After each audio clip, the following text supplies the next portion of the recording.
Peggy 18.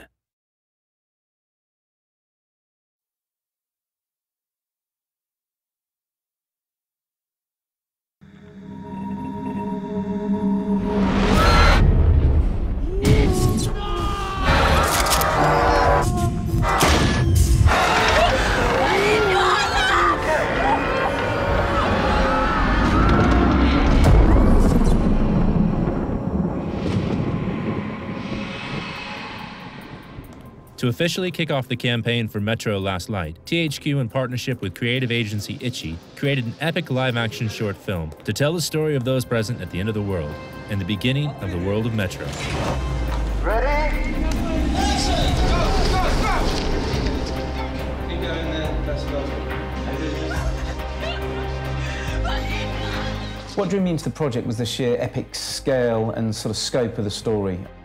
Reading the basic script that I was given, there was so much potential for character development, and the idea of depicting this event that is the end of mankind is something that was very alluring.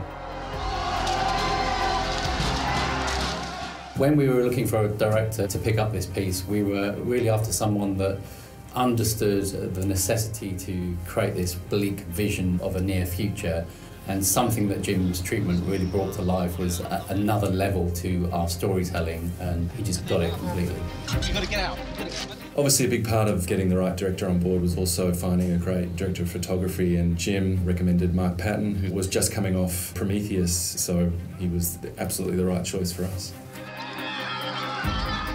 From experience of working in Kiev before, I knew that we could cheat Moscow and make that work for us. It just has this fantastic look about it, which really epitomises this bleak vision that we were hoping to achieve.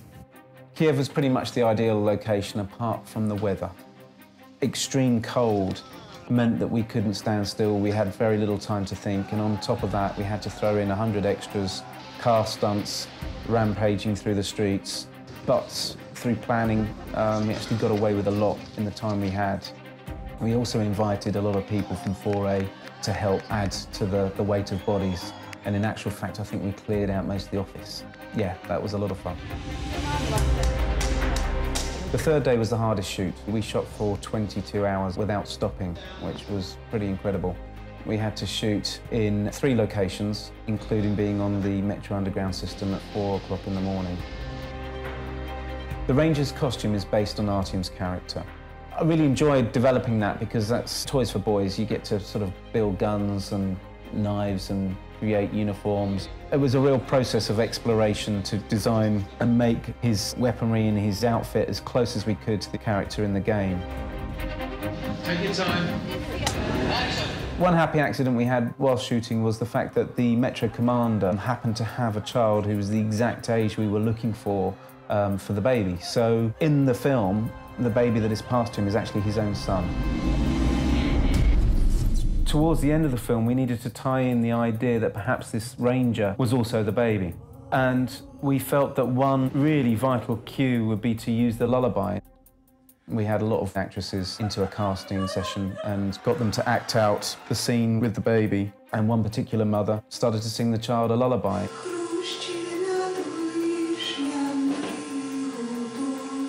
And it was so moving and emotive that we knew immediately that that was the woman, and we were going to use that in the film.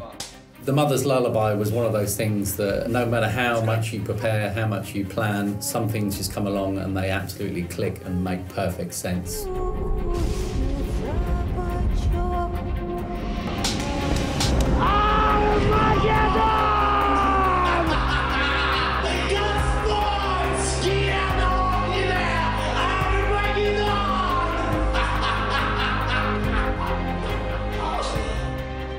We wanted to make a very intelligent film. It's nice to come to your own conclusions and to make your own assumptions on what might be happening. It became apparent very quickly that we had so much great material and so many different converging storylines that we realized in order to stay true to our initial vision and create the epic trailer we always intended, that we allow these stories to be told. I think we did that very well.